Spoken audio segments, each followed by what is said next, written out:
Good afternoon, ladies and gentlemen. And once again, good afternoon din po sa ating mga teacher participants for the third day of our cluster training of teachers on learning management system. This is brought to us by the Department of Education, Schools Division of Davao City, Clusters 1 and 3. We are live once again through YouTube streaming, and I am happy to see you once again, our dear teacher participants who are now viewing us live. And thank you once again for tuning in to our YouTube streaming of this training. Once again, I am Clyde Kenneth Saludar, the Senior High School Focal Person of Bernardo DiCaprio National High School Cluster 3, your moderator for this afternoon simulation activities and sessions of the Learning Management System for the junior high school level. Today is the 5th day of August, year 2020. But before we even proceed to starting our sessions for this afternoon, allow me first to thank everyone for tuning in and for watching us live via YouTube, and of course for staying with us for this important, relevant, and timely virtual capacity enhancement for teachers. And as we advocate for time consciousness and honesty, I wish to remind everyone to not forget to sign up in our attendance link for the afternoon session of the third day of this training. Day 3 afternoon attendance link is now being flashed on your screens. So again po, to all our participants, please do not forget to sign up and to log in or to sign up our attendance through the attendance link flashed on your screen as of the moment. The attendance link for the afternoon session will be closed at 3 o'clock in the afternoon. And should you have a hard time copying our link, please take a screenshot or a photo of our link being flashed on our screen.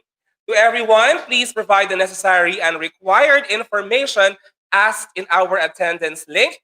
Therefore, we must comply all the necessary information in our attendance form. And as we value punctuality, we would like to remind everyone that we shall recognize our top 5 attendees who have registered first in our attendance link. Kaya naman po, to our teacher participants, please sign up and register na. And reminder, please provide your complete name in our attendance link, because if you fail to do so, there shall be deductions in your actual number of hours attended for this training, which will be reflected and stipulated in your certificates.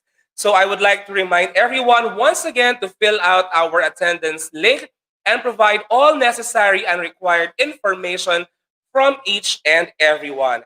Now, aside from recognizing our teacher participants to this cluster training on learning management system, I would like also to acknowledge and recognize all our education leaders in clusters 1 and 3 who are also watching with us and who have taken the lead in preparing for this cluster training. And of course, our school heads are headed by the ever dynamic and proactive Public Schools District Supervisor of Clusters 1 and 3, Dr. Winifredo Cagabe.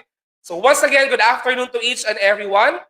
And again, since you are staying at home and working from home, I believe you are taking your photos and your selfies for our session. So please don't hesitate to share your photos or videos of our training this afternoon to your social media accounts and use our official hashtags, hashtag Sulong Educalidad and hashtag Abante Cluster 1 and 3. And of course, again, if we have spare time later on in our session, we will be sharing some of your posted videos and photos.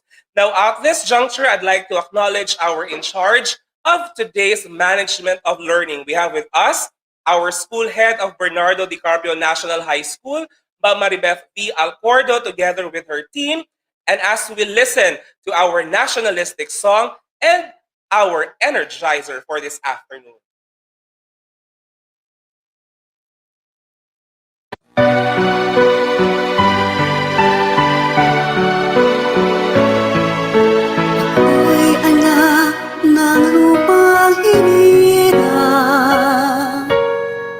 Saan matatagpuan ang imiyas ng perlas na silangan, naniningning sa buong kapuluan. Taglay ko ang iwaga ng silangan, At saan man bayan o lungsod, maging Timog, Hilaga at Talukran, ang Pilipino ay namumuo. Sama-sama nating abutin pinakamatayog na bituin,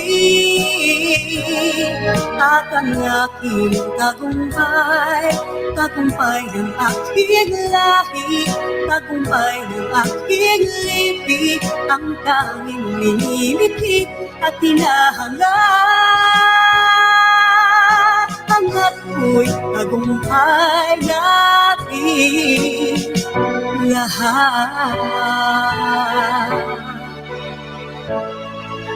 Ako'y may isang munting pangarap sa ating dakilang lupain, at sa sama-sama nating pagsisikap, sama-sama rin mararating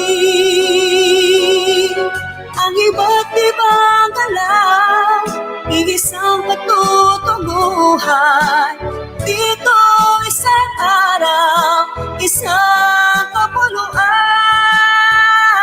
sama-sama nating abutin pinakamatayog na bituin, at ang ating tagumpay, tagumpay ng aking lahi, tagumpay ng aking lipi, ang tanging minimitik at hinahangad. Angat ko'y tagumpay natin lahat.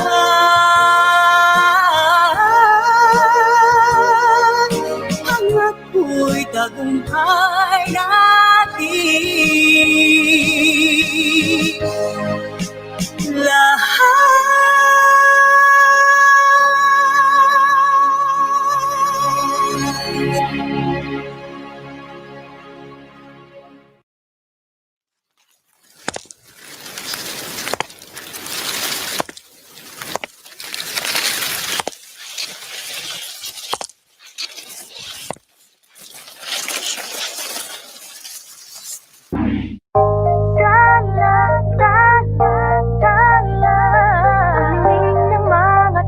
Nakikita ko sa'yo mga mata. Dala, dala, dala. Amin ng iyong mga matay. Nahanap ko magpapatala. Siguro nga masyadong mabilis ang pagyanig ng puso ko para sa puso mo. Siguro nga ako ay makulit, ayaw makinig sa takbo ng isip. Hindi ko maipilit, tila ko'y nakalutang na sa langit, ngunit nangulunod sa iyong mga ngiti.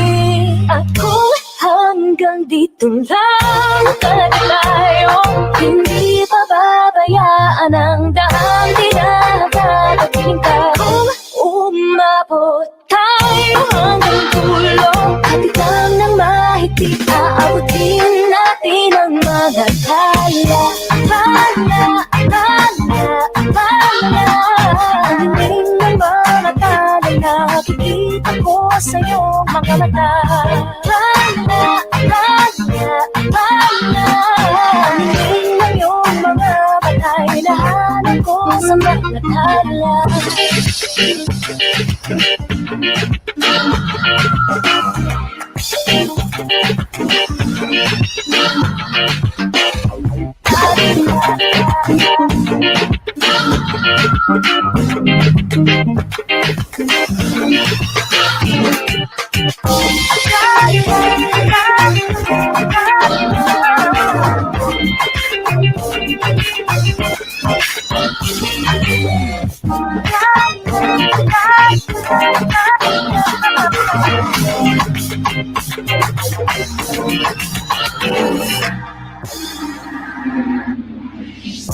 Hindi man ako nilagay sa mundong dito para sa'yo.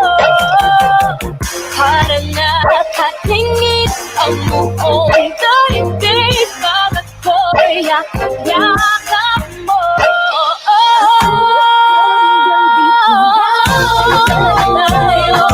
Hindi pababayaan ang dahil tayo hanggang dulo at ikaw nang mahigpit. Abutin natin ang mga tala. Ang iyong mga tala, nakikita ko sa iyong mga mata. Ang iyong mga mata, hinahanap ko sa mga tala. Ang iyong mga tala, nakikita ko sa iyong mga mata. Nakikita ko sa iyong mga mata. Ang iyong mga mata, hinahanap ko sa mga tala. Wow, that was a very moving nationalistic song and vitalizing, energizer brought to us by Bernardo DiCarpio National High School. Thank you very much, BDCNHS, for leading our management of learning for this afternoon. Now, before we pause for a break this morning, we already have Ma'am Gritcha Librado from F. Bangoy National High School for the simulation of the learning management system for the learning area of science. And this afternoon, we have with us the school head of Vicenta C. Nograles National High School, Engineer Redelon Morales, Principal 2 of the said school, for the insights and the process observation for the demonstration conducted by Ma'am Librado. Engineer Morales, good afternoon. Good afternoon, sir. Good afternoon, everyone out there who are viewing live in our review and about the simulation of the science teaching, especially on online. By the way, I would like to congratulate Mom or Ms. Gritcha Librado for the job well done. The overall performance, I think, and I believe, as per observation, is very good. By the way, it's not easy to perform a certain task, especially in accepting the modeling in the delivery of online instruction through online learning modality. But to cite some observations or insights, let me have some, or let me provide some insights here, which are the following.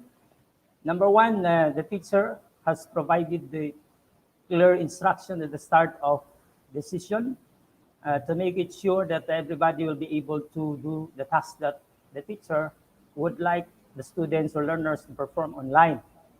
And there was also the checking of attendance, of course, from time to time. The attendance should be checked because, especially in this online instruction delivery, you will not be able to determine how far or how many are there to register and participate in that kind of class, especially when there is such a what we call as a problem in terms of connectivity. And I have noticed something that the teacher did not only try to secure or ensure the what we call this as a connectivity in terms of connection in Wi-Fi. The teacher also ensured that there is a connectivity among students, especially from the teacher and to the students, so that during the discussion, during the delivery of the instruction, the learners will be able to get the right thing that the instructor, the teacher wanted them to have and to do. There was also a prayer, and of course there was a review, and then along the way, additional learners were able to register. But I was not able to determine the numbers of students. It was not shown really there because it was not focused all the way on the number of learners, but actually we're trying to focus on the way the instruction is being delivered to our learners.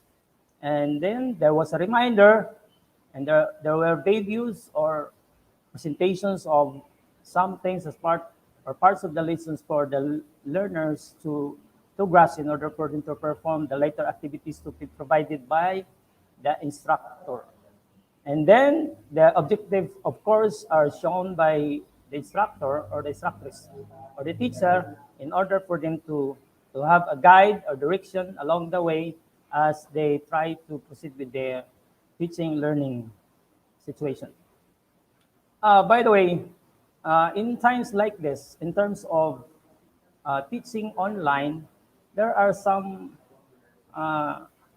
that really the teacher must have to consider. Though the teacher is aware on this, but this is still a must in teaching online. Of course, I would just like to add this one. The teacher, based on observation, the teacher was able to deliver well the lesson because I believe and I have observed that she is expert or has the expertise or has shown or has manifested the expertise in terms of the utilization of ICTs. Of course, she has the readiness and she has the art of asking questions in order to see to it that the learners are always connected or attentive to what the teacher has been trying to provide them, what we call that instruction.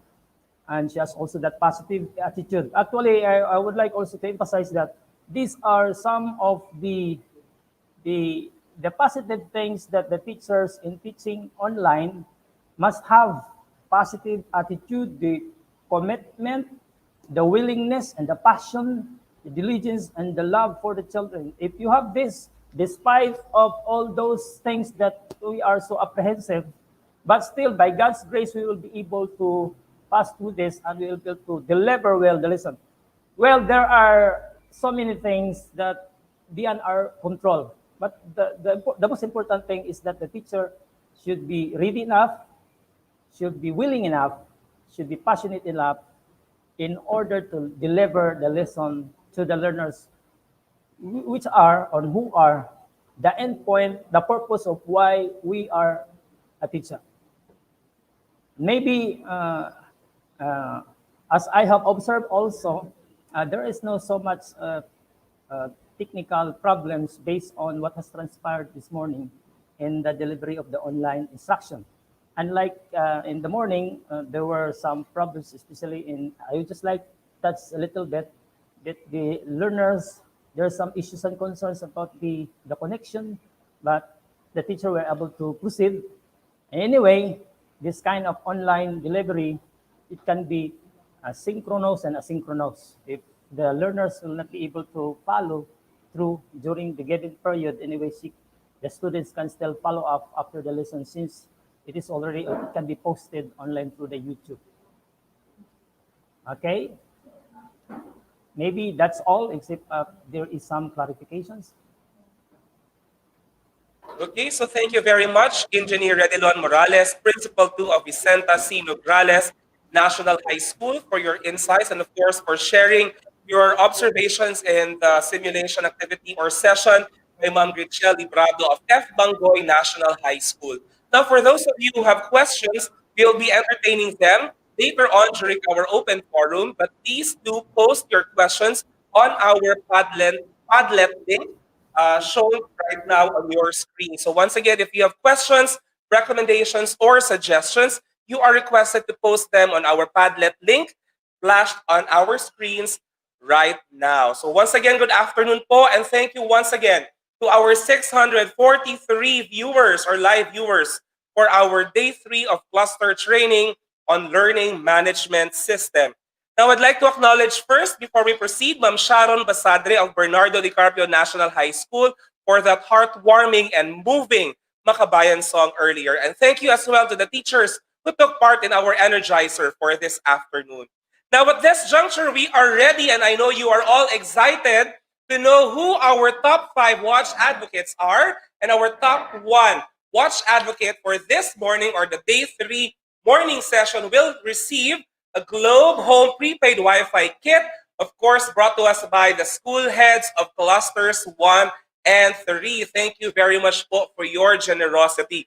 This is of great help to our learners, and of course to you, our teachers, during your classes come 24th of August. Now, time check, it's already 55 minutes past the hour of 1. Again, our attendance link will be closed at 3 o'clock in the afternoon. So again po, reminder po sa lahat ng ating mga kaguro, you are invited and requested to please fill out our attendance link before 3 o'clock in the afternoon. And once again, our top 1 winner or top 1 attendee who have registered first in our morning session for day 3 will receive a Globe Home prepaid Wi-Fi kit.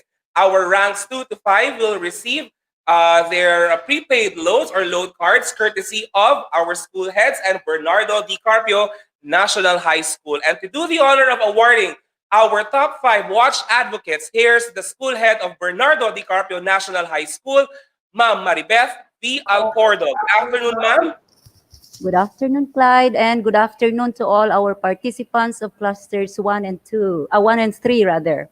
So again, this is my job. For the early birds this morning, we have here again, congratulations to the top 5. We have from Erico Nograles National High School, Justine Ray Santiago. He will be receiving Wi-Fi modem courtesy of Bernardo Di Carpio National High School. Second, we have from the school where I came from, Waa National High School. Congratulations to Shera Mulawan. And another we have from Emilio Ramos National High School. The early bird is none other than Sweet Logren Caseñas. Congratulations, ma'am. And finally, I am happy to know that we have here from Bernardo Di Carpio National High School, from Aralpan Department, Raymark Diaz. And finally, top 5, we have from Davao City National High School, Oscar Little Aton. Congratulations to all of you. Thank you so much. Thank you very much, Ma'am Maribeth V. Alcordo, for doing the honor of announcing our top 5 watch advocates for this morning session. And again, our top 1 winner will receive our Globe Home prepaid Wi-Fi kit. Shout out to Globe, Ekin the man. So thank you very much, all our teacher participants. And again, I'd like to thank all of you for tuning in and for staying with us for the rest of the day. And of course, we still have 2 more days after our session today. So hope you stick around because we have more things to learn from our simulators and tomorrow, and for tomorrow and Friday's session. So once again, congratulations to all our top 5 advocates. Now, moving forward to more simulation activities or sessions with our different learning areas for this afternoon, we'll have first Ma'am Kimberly Sheen Carcillar of Davao City National High School for the Filipino learning area. So for all our teacher participants, please do observe our simulation activity, even if this is not your learning area, because again, as mentioned by Engineer Morales earlier, we are looking into the details or the rigors of conducting our classes using the learning management system. So take it away, Ma'am Kimberly Carcillar of Davao City National High School. Okay, magandang umaga mga bata. Okay, so learning management system. Ito yung ibinigay kong link sa inyo para makapag-create kayo ng inyong sariling account. Ito yung gagamitin natin sa ating online classes para sa gayon, dito na kayo gagawa ng inyong mga gawain. Kasi nga wala tayong face-to-face. Okay? So ito yung mukha ng ating LMS. So makikita naman ninyo, may nakalagay Filipino Baitang unang markahan. Pipindutin ninyo kapag binuksan ninyo tapos ninyo ay ang ating pagbubuksan natin itong Baitang Siyam unang markahan, makikita natin ang mga gawain para sa unang araw. Ikalawang linggo, Timawa, tapos unang araw, nandirito yung panimula, subukin natin, balikan natin. Sa balikan natin, ito yung tinalakay natin kahapon. Yung paksa na tinalakay natin kahapon, babalikan lang natin yun ng kaunti o ng sandali, tapos merong pagpapalalim ng ideya. Pagkatapos ng pagpapalalim ng ideya, dadako na tayo sa ating panibagong talakayan para sa araw na ito. Okay, so ganito lang. Wala kayong ibang gagawin kundi bubuksan naman ninyo inyong LMS, magla-login kayo, papasok kayo doon sa course topic na ipinakita ko kanina, baitang siyam, unang markahan, ikalawang linggo. Okay? So ito na yung makikita ninyo kapag binuksan nyo iyon. Tapos, click-click lang. Yun lang ang gagawin ninyo. Okay? So nagkakaintindihan ba tayo? Okay, magaling. Nakuha nyo naman yung instruction natin. Okay.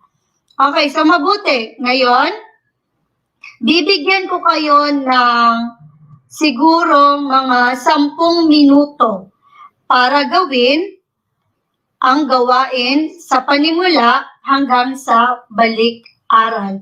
Okay? So, tingnan natin. Okay. Your time starts now. Okay, nag-uumpisa na ba kayo? Okay, magaling.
Okay, Junaldo, maaari mo bang i-share ang iyong screen?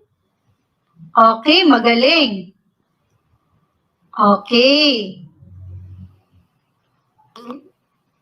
Okay, so habang si Junaldo ay nag-share ng kanyang screen, alam ko naman na kayo rin dyan ay sumasagot na o umpisa ng sumagot. Okay. Okay, nag-uumpisa na ba kayo? Okay, magaling. At least, masundan natin yung ginagawa ni Junaldo.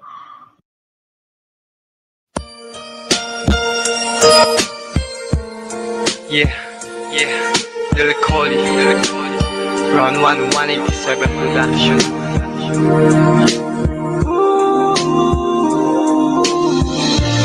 Nung ako'y bata pa, nang iwan ako ng aking ama, mata'y lumulungan na. Di kaya ni nanay nang iwan niya, sa'kin ay may bumulong. Sabi ni tatay na huwag iiyak, malungkot ako, aking ama. May pagkakataon na mayakap siya at masabi ko na mahal kita, ama. Awitin ko ay alay ko sa'yo, mahal na mahal. Mahal kita, o aking ama.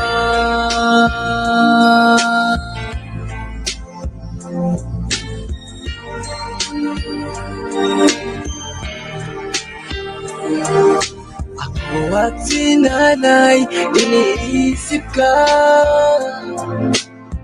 Sa panaginip na lang tayo nakikita. Ulitan natin dati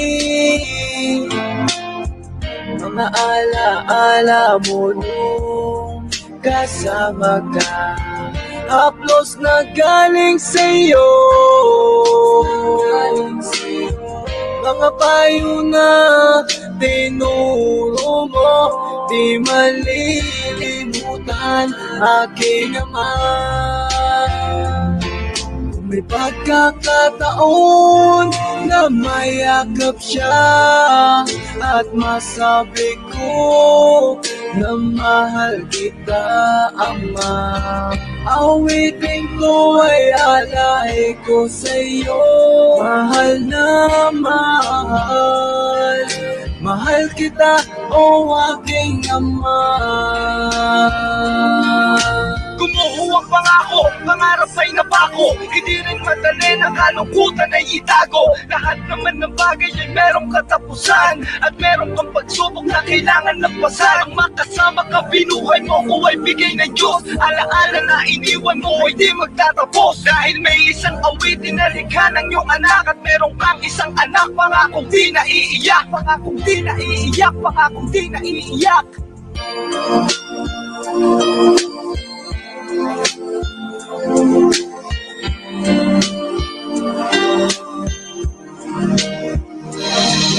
May pagkakataon na mayakap siya at masabi ko na mahal kita, ama. Awitin ko ay alay ko sa'yo, mahal na mahal. Mahal kita, o aking ama.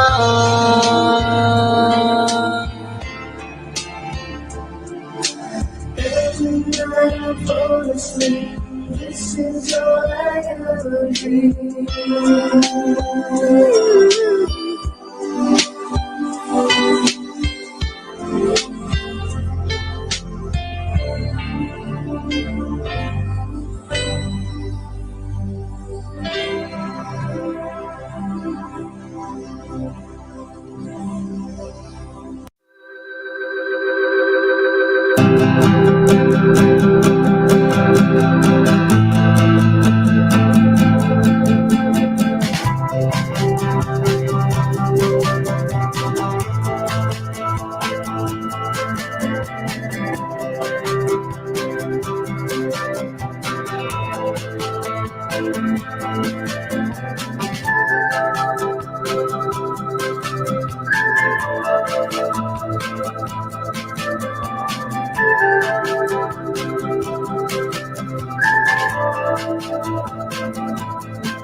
Okay. Kumusta, Ruj? Natapos ba? Okay, very good. How about Melfroy? Natapos? Yes, magaling. Okay, Jonaldo, natapos mo naman, di ba? Kita naman namin dito. Jasmine, kumusta ang paggamit ng LMS? Oh, hindi ka pa nakakapasok. Sige lang, refresh lang. Okay, balikan lang. Makakapasok ka rin. Okay. Okay. Syra, kumusta? Okay na, natapos mo na. Okay, magaling. Rika, may katanungan ba? Oh, magaling. Perfect ang nakuha sa una. Sa unang gawain na subukin. Okay, so ngayon, nakasabay na lahat? Okay, pumunta naman tayo dito sa panibago nating talakayan. Natapos na nating talakayin yung balik-aral, binabalikan lang natin ng kaunti. Ngayon, dadako tayo sa ating panibagong talakayan. At ito ay ang Timawa, isang nobela na ginawa o isinulat ni Agustin C. Fabian, nobela nobela na nagmula sa Pilipinas. Okay. Alam naman natin na pag sinabi natin nobela, ito ay yung isang uri ng panitikan na maraming kabanata, maraming tauhan. Halimbawa ng mga kilalang nobela, Noli Me Tangere at El Filibusterismo. Okay. So ngayon, dahil sa dadako na tayo sa ating panibagong talakayan, dito naman tayo sa paghahawan ng sagabal kasi para mas maintindihan o mas lalong maunawaan natin ang ating talakayan, kailangan muna nating maghawan ng mga sagabal o mga may hirap na salita para mas lubos natin itong maunawaan. Ngayon, dadako na tayo sa ating bagong paksang aralin. Okay, pero bago natin talakayin ang nobelang iyan, maghahawan muna tayo ng mga sagabal. Nang sa gayon, pag nabasa nyo ang kwento, ay hindi na kayo mahirapan sa pag-intindi o pag-unawa kasi nahawa na natin yung mga mahihirap na salita. Okay, Ruth, ikaw naman yung bibigyan ko na pagkakataon na sumagot dito, Ruth. Okay, pakibasa ng unang katanungan. Nababanaag si Andres ang ikinubling kasamaan ng ugali ni Estrella. Ano ang kasing kahulugan ng salitang nakasalangguhit? Okay. Nakikita. Okay, next page. Okay, Ruth, pakibasa uli. Ang mga timawa ay nakitang naunang kumain kaysa sa mga bisita ng Donya.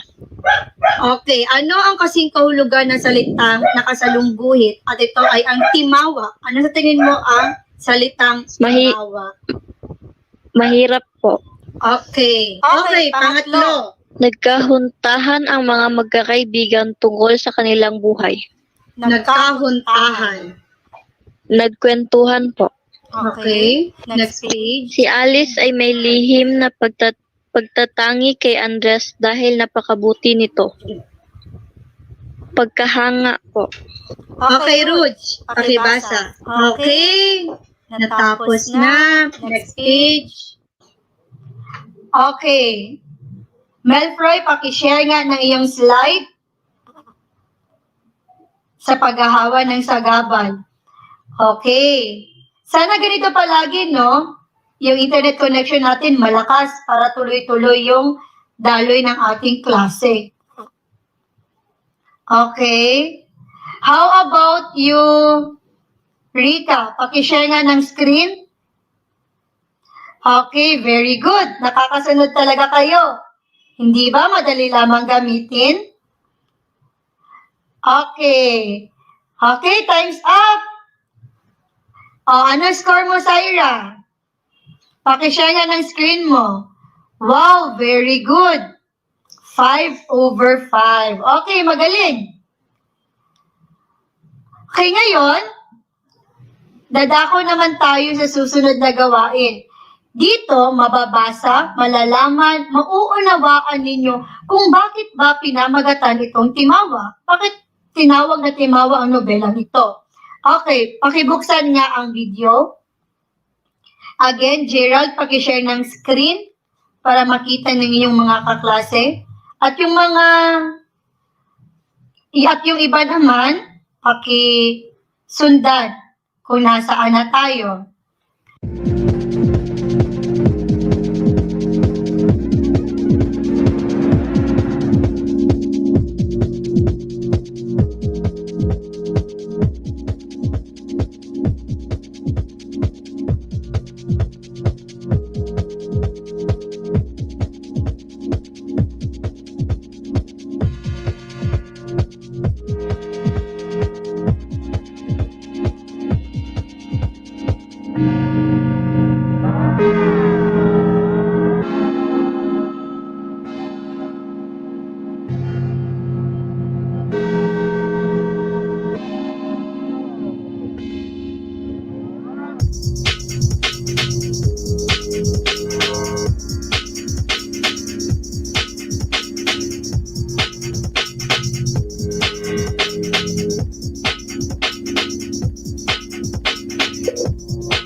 Okay.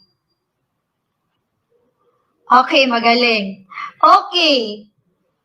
Very good. Sa Timawa, meron tayong tatlong pangunahing tauhan. Si Andres, si Alice, at si Bill. Okay. Bakit nga ba tinawag sila o bakit nga ba pinamagatan itong Timawa? Okay, magaling. Dahil sa Donya na kung saan siya yung tumawag sa kanila Andres na mga Timawa dahil nga ay kumain sila. Nauna silang kumain bago pa yung mga bisita. Okay. Hindi pa naunawaan ni Andres kung ano yung ibig sabihin ng Timawa class. Nagtanong siya sa kanyang ama at doon niya nalaman na ito pala yung ibig sabihin ng Timawa. Mga mahihirap. Okay? Parang patay gutom, ganun. Okay. So, ngayon nakarating si Andres sa Amerika. Nakarating siya sa Amerika kasi dinala siya ng kanyang tiyuhin doon. Marami siyang trabahong ginawa. Palipat-lipat sila ng lugar at huli niya napuntahan na yung Amerika. Doon siya nag-aral at doon niya nakilala ang kanyang dalawang kaibigan. Nagkwentuhan sila ng kwento tungkol sa kanilang mga buhay. At doon nalaman ni Alice kung gaano kahirap ang napagdaanan ni Andres at doon siya namangha sa binata. Kaya napahanga siya nito. Okay, yun yung kwento ng Timawa. Okay, ngayon, dahil sa layunin natin, makikita natin na mapag-uusapan natin ang tunggaliang tao versus sarili. Okay. Paki-share nga ng screen mo, Jasmine. Okay, very good. Makikita natin dito, tao versus sarili. Pakibasa nga. Okay, magaling. Tao versus sarili, ito yung tunggalian na kung saan ang tao, kalaban niya yung kanyang sarili. Yung kanyang mga iniisip, yung kanyang mga nararamdaman, nagtatalo ito. Halimbawa na lamang, ano ba, bibilin ko ba ang damit na ito o hindi? Kung sa mga mag-aaral, magkakating ba ako o hindi? Hindi ba ganoon tayo? Nagtatalo yung mga isipan natin sa mga bagay-bagay na ating gagawin. Okay, dito naman, ang kalaban natin, yung ibang tao na.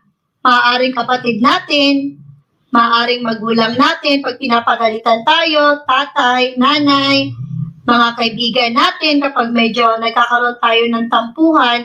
So, ganoon na, tao versus tayo. Okay, ibang tao versus tayo sa lipunan. Okay, ngayon naman, para sa panghuling tunggalian, okay, paki-share nga ng screen mo, Naj. Okay, magaling. Tao versus kalikasan. Okay. Oo, tama. Yung COVID-19 ang halimbawa ng tao versus kalikasan na senaryo kasi tayong tao, ang kalaban natin sa panahon ngayon ay yung virus na dala ng hangin. Na kung tawagin natin na yung COVID-19. Sa kalikasan ito siya nakukuha. Okay. Pinaka-the best na halimbawa ay yung COVID-19 natin ngayon. Kasi nga, yun yung nararamdaman natin. Yun yung tila kalaban natin sa panahon ngayon. Okay, magaling. Ano nga ulit yung tatlong uri na tunggalian? Okay, tao versus tao. Ito yung tao versus sarili ha, yung kalaban mo. Tao versus tao. At tao versus kalikasan. Okay, magaling. Okay, ngayon, para sa inyong gawain, dadako naman tayo dito sa kung ano ang natutuhan mo. May mga tanong wala? Okay, nakuha. Madali lang naman eh. Okay, very good. Meron ditong documents na kung saan dito ko inilagay yung inyong magiging pagsusulit para sa araw nito. 15 items lamang siya. Madali lamang sagutan. Bibigyan ko lang kayo ng 10 minuto para sagutin ito. i-download ang makikita ninyong documents dyan. Opo, yan po, pagtataya LMS. Okay, magaling. Syra, nakuha mo? Melfroy. Okay, very good. Na-download nyo na. Rika. Nudge. Okay, naglo-loading pa. Okay lang yan. Hintay-hintay lang tayo. Makukuha din natin yan. Okay, pag na-download nyo na, sasagutan nyo. May pangalan dyan. At pagkatapos, dito naman sa panghuling parte, may makikita kayong assignment. So, may inilagay ako dyan na parang Dropbox. Yes po, yan pong mababasa ninyo na dito, i-upload ang inyong sagot. I-click nyo lamang yan, tapos mag-add submission kayo, at pagkatapos nyan, may ipapasa nyo na ang inyong gawain. Okay, so pagkatapos nyo mapasa ang inyong gawain, i-check ko yan.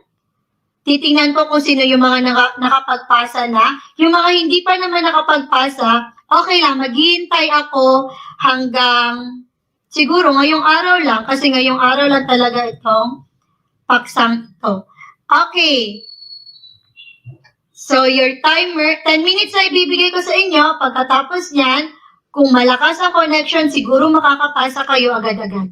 Okay, your 10 minutes starts now.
Okay.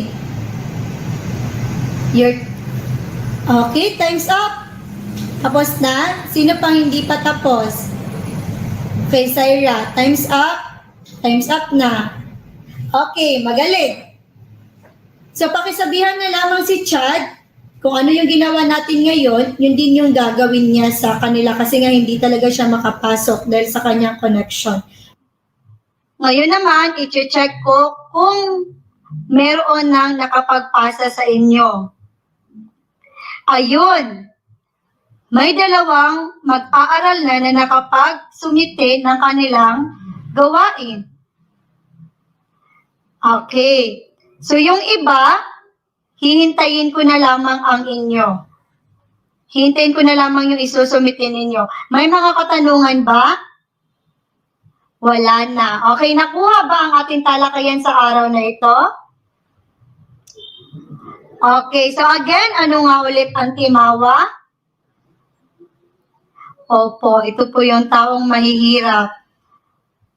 Opo, hindi na siya gaanong gamit sa mga panahon ngayon yung salitang timawa kasi kadalasan o karaniwang itong ginagamit noong panahon ng mga Kastila. Kaya hindi masyadong pamilyar sa atin.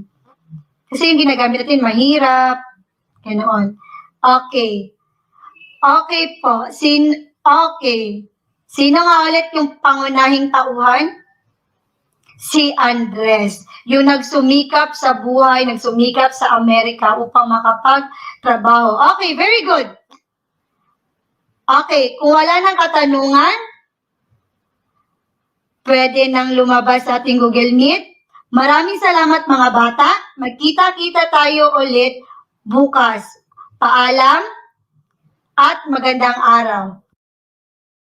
Madali lang po siyang sagutan. Maganda at madali lang gamitin ang LMS system at madaling i-operate ng mga estudyante, gaya namin. Maganda at madali lang po sagutan ang system, ma'am and sir. Yung LMS system ay madali lang gamitin at maganda siya. At para sa aming mga estudyante, madali lang.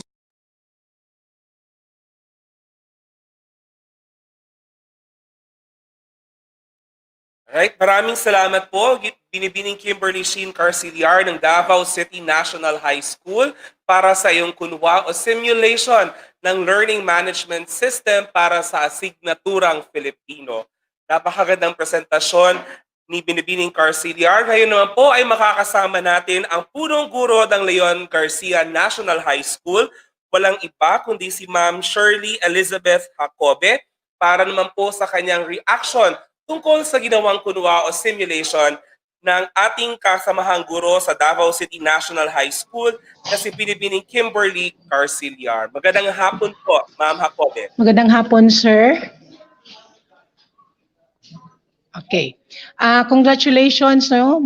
Isang mainit na pagbati, Ma'am Kimberly Carciliar ng Davao City National High School at isang pagbati at pasasalamat din kay Ginang Tonet Donya, ang Department Head ng nasabing paaralan.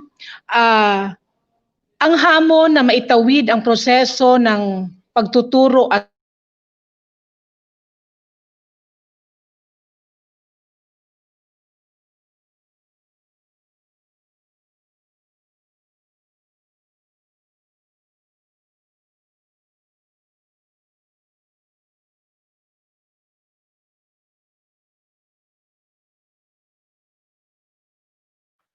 Maya-maya lang po ng konti, makakasama nating muli si Ma'am Jacobe, ang punong guro ng Leon Garcia National High School para po sa kanyang reaksyon tungkol sa ginawang kunwa o simulation ni Binibining Kimberly Sheen Carciliar ng Davao City National High School. Now at this juncture, ladies and gentlemen, let me just remind all our participants that actually right now it's 35 minutes past the hour of 2. So we are reminding you to please fill out our attendance link for our afternoon attendance para po sa day 3 ng cluster 1 and 3 training of teachers on learning management system. Alam ko po, you are all excited to manipulate our learning management system and maybe create your own platform and classrooms for your students. So as a good news provided by our PSDS this morning, ang mga modules po natin for modular delivery of learning ay nasa ating na pong mga punong guro or sa ating mga principals. So our principals or school head will be communicating with our department heads and of course to us teachers for the possible printing of these modules for our respective students. And we can also review the first few weeks of our modules in preparation po para sa ating mga learning plan na shinare naman po sa atin ng ating Education Program Supervisor na si Ma'am Genevieve Faye Pasamonte earlier this morning.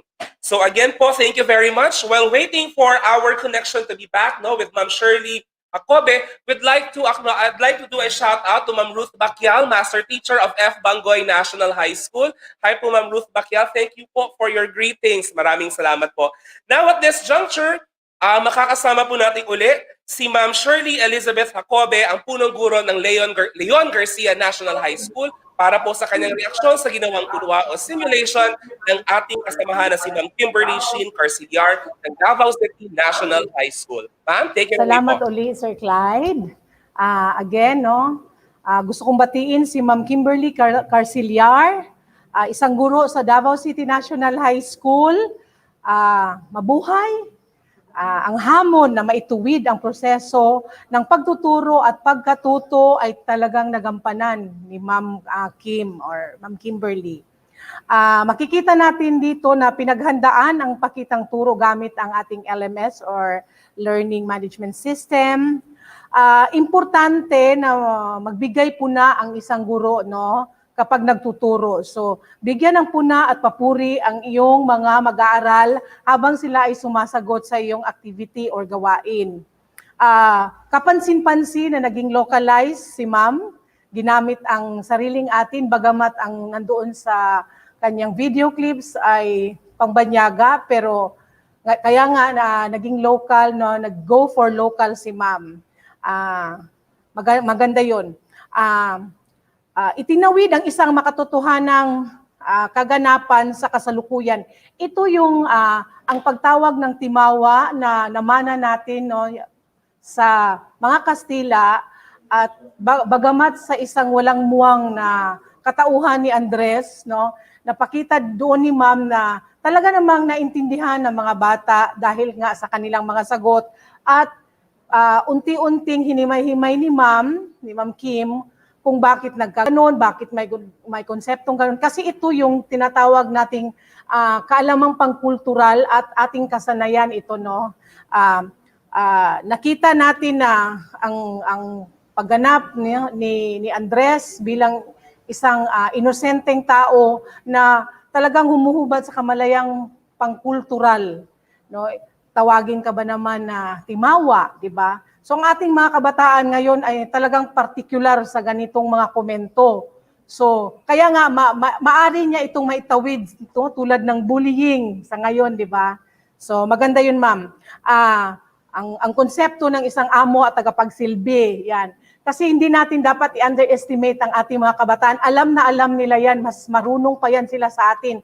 May mga partner na sila ngayon tulad ng internet. So madali na nilang makita. May mga sila napapanood na mga movie clips. So madali nilang mai-relate kung ano yung paksa at leksyon na ibigay natin bilang guro sa kanila, na ibinibigay natin bilang guro sa kanila. Maaari yan silang sinasabi nga, Ma'am, relate much ako niyan, di ba?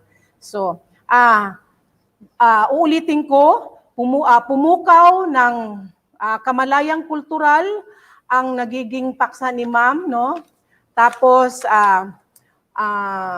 ang layunin na tunggalian ng tao at ang sarili, ito talaga ang nagiging ni Ma'am, ang nagiging tema paksa. So, isang papuri kay Teacher Kim. Di makakalimutan ng ating mga bata ang realisasyon na bilang teenager, mahalaga ako sa aking versus sa aking sarili. Ano nga ba ang mga balakid na maaring sabihin kung nag-aaway, may tunggalian ako at ang aking sarili. So, isang isang activity 'yon. Ang tao versus tao, Ako ay mahalaga at nakakatulong sa ibang tao. Ano ang silbi ko bilang grade 9 sa kapwa ko? 'Yon. Tapos, tao at kalikasan, yun, napaka-timely siya dahil nga sa COVID pandemic. Paano ako mamumuhay ngayon na may COVID-19? So, paano ko pangangalagaan ang aking sarili? So, isang hamon yun na talagang napaka-bitable, kumbaga sa wikang Ingles, ang nagiging paksa ni Ma'am. So, nakita natin, nagbigay si ma'am ng gawain. Ito naman ay sa technical na aspect upang makuha naman niya at malaman kung naintindihan ba ang daloy ng leksyon. Sa kabuuan, congratulations Ma'am Kim. Isang hamon talaga ang maging guro sa Filipino, no? Sapagkat ang wika na ating ginagamit or ang medium ay wikang Filipino. May mga technical na aspect na kailangan nating pag-aralan. Hindi ito yung conversational lang na nagtatagalog ka, kundi pinag-aaralan mo ito, dapat nga maging bihasa. Pero sa atin naman ngayon bilang teacher, no, meron tayong yung paggalaw, meron tayong yung tamang bigkas. So natututunan natin yan dahil pilit nating ginagawa ang lahat upang tayo matuto. Nakita ko yan kay Ma'am Kimberly. Mabuhay ka, Ma'am. Happy buwan ng wika. Mabuhay ang wikang Filipino. Siyang kaluluwa ng ating bansa. Maraming salamat po kay Ma'am Shirley Elizabeth Jacobe, ang punong guro ng Leon Garcia National High School, para po sa kanyang reaksyon sa pakitang turo o simulation and demonstration ibinibining Kimberly Sheen Carcillar ng Davao City National High School para po sa asignaturang Filipino. Maraming salamat po, ma'am. And I hope our teacher participants are still there. And I am happy to see 699 live viewers via our YouTube live streaming. We still have one more simulation. We will still have Ma'am Shirley Elizabeth Jacobe later on as our process observer and reactor. But at this juncture, allow me to remind everyone that we still have 17 minutes left before our attendance link for the afternoon session of Day 3 of the Cluster 1 and 3 Training on Learning Management System closes. So once again, you still have 17 minutes left. Time check, it's 2:43 in the afternoon. Now at this juncture, I believe our next simulator is ready. We have with us our fellow teacher from Leon Garcia National High School. Ladies and gentlemen, let us observe this simulation session by Ma'am Ana Marie Ortega. Magandang hapon sa inyong lahat, mga mag-aaral ko sa Mulabe. At ako ay kinagagalak na kayo ay makita sa kauna-unahang virtual class sa buwan na ito. Kumusta na kayong lahat? Okay lang, ma'am. Okay lang, ma'am. Okay, mabuti naman at nasa mabuti kayong kondisyon. So bago tayo magsisimula sa ating aralin para sa araw na ito, ay ating munang inaanyayahan si King para sa panalangin.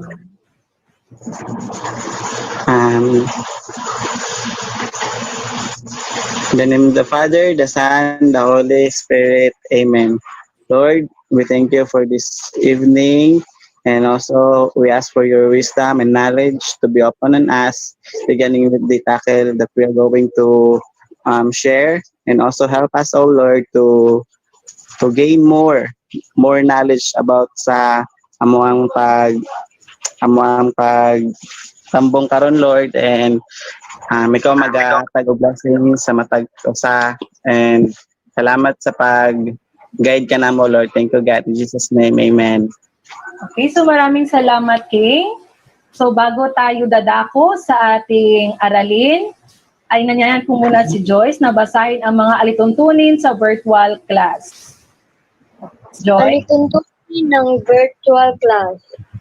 Maging magalang sa pagsagot sa anumang gawain.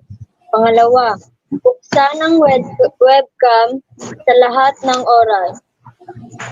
Pangatlo, gamitin ang chat box para sa katanungan at i-mute ang mic upang maiwasan ang pag-ingay at i-on lamang ito kung kinakailangan.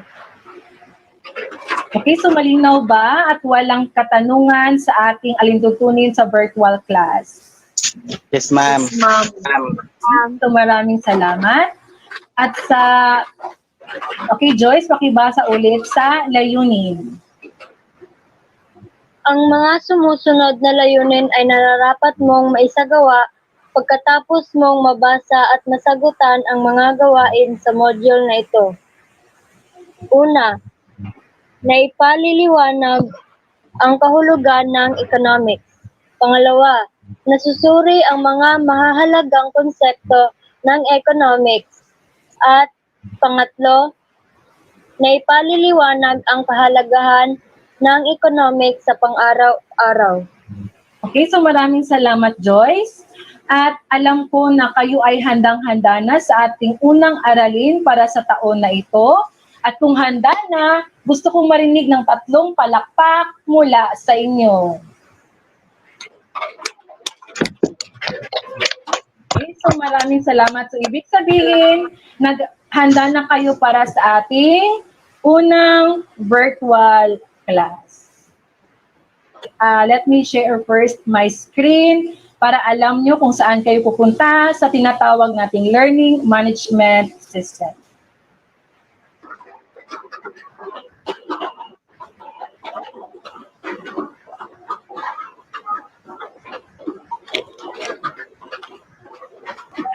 Okay, so ano pong nakita nyo sa screen?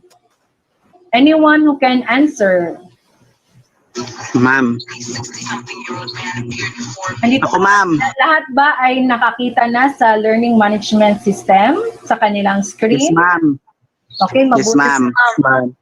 So, how to contact your teacher? So, if in case na hindi po ako online, so you can contact me through my messenger or my Facebook or my email address. So, andyan po nakikita nyo sa LMS kung paano niyo po kukontakin ang teacher. And let us start now with our lesson. Okay, sa unang linggo, ating matutunan ang economics sa pang-araw-araw na pamumuhay. Ano kaya ang kahalagahan ng economics sa pang-araw-araw nating pamumuhay bilang isang mag-aaral at bilang bahagi ng lipunan ng ating bansa? Okay? So, maaari mo bang basahin kung ano po ang nakasulat sa module na ito? Okay? Sa module na ito, matutunan mo ang lahat ang kahulugan ng economics at mga mahalagang konsepto nito. Ang mga aralin dito ay mahalaga sapagkat ang karunungang makukuha dito ay magagamit mo upang maunawaan ng mga kalagayang ekonomiya mula sa sariling tahanan, pamayanan at bansa. Sa kabuuan, tutulungan ka rin sa paggawa ng tamang desisyon at sa pagpaunlad ng sarili. Magamit mo ito bilang isang mahalagang leksyon upang mapaunlad ang kabuhayan at pagkaroon ng mga paraan upang matugunan ang pangangailangan. Okay, so maraming salamat, King, sa pagbasa kung ano nga ba ang inyong matutunan para sa module sa linggong ito. Para sa impormasyon sa lahat, na ang module na ito ay galing kay Ma'am Rochelle Laquinario ng Davao City National High School. Okay, so sa puntong ito, since kayo lahat ay handang-handa na para sa ating aralin, i-click ang subukin. Meron itong nilalaman na 10 katanungan na kung saan kayo ang mismo ang sasagot. Joyce, paki-share ng iyong screen. Maraming salamat.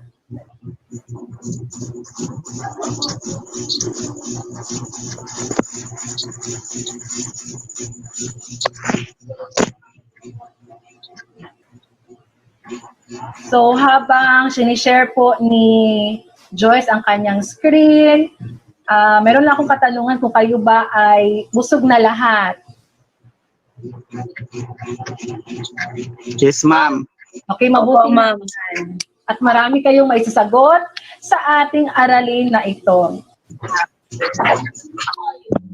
Okay, so ano ba ang inaasahan sa module na ito? So first, meron tayong 4 na gawain na makikita sa module. Joyce, pakitaas. Maraming salamat. So meron tayong subukin. Ito ay may nilalaman na 10 mga katanungan. Sa ikalawang gawain, pag-isipan mo ay isang sitwasyon na kung saan ito ay may ugnay ay bilang isang mag-aaral. At sa sulit pagyamanin naman, ito po ay nakapaloob ang isang maikling video clip na nagpapaliwanag kung ano nga bang economics. At sa bandang huli naman ay meron tayong sasagutan na mga katanungan na kung saan may kinalaman sa ating or may kinalaman sa video clip. At sa panghuli naman, ang graphic organizer ay meron tayong tinatawag nating pagpipilian na kung saan meron siyang kaugnayan sa panahon natin ngayon. Okay? So Joyce, pakiclick ang subukin. Maraming salamat.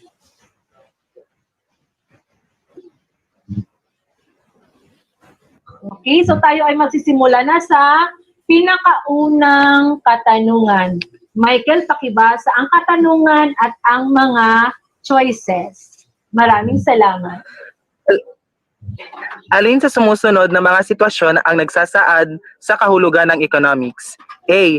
Pinag-iisipan sa araling ito kung paano magkakamali ng salapi at mga tao. Magkakamal ng salapi ang mga tao. B. Nagbibigay ito ng mga suwestyon upang maging mapayapa ang ating daigdig. C. Pinag-aaralan dito kung paano natin mahigitan ang kita ng ating kapwa-tao. D. Pinag-aaralan dito kung paano nagtutulungan ang mga tao upang matugunan ang kanilang mga pangangailangan at mapataas ang antas ng kabuhayan.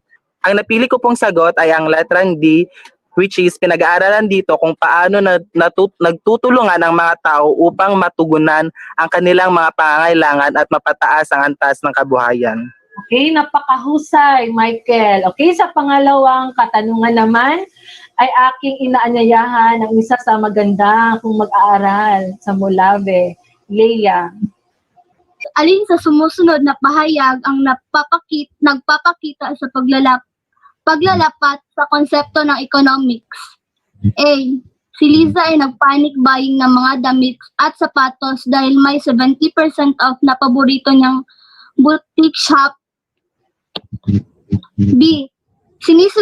Sinisigurado ni Mark na may maitatabi siyang pera mula sa kanyang baon bawat araw upang may maihulog sa kanyang piggy bank. C. Binili agad ni Marikit ang damit na ibinenta. C. Binili agad ni Marikit ang damit na ibinenta ng kanyang kaibigan upang di sumama ang loob nito sa kanya.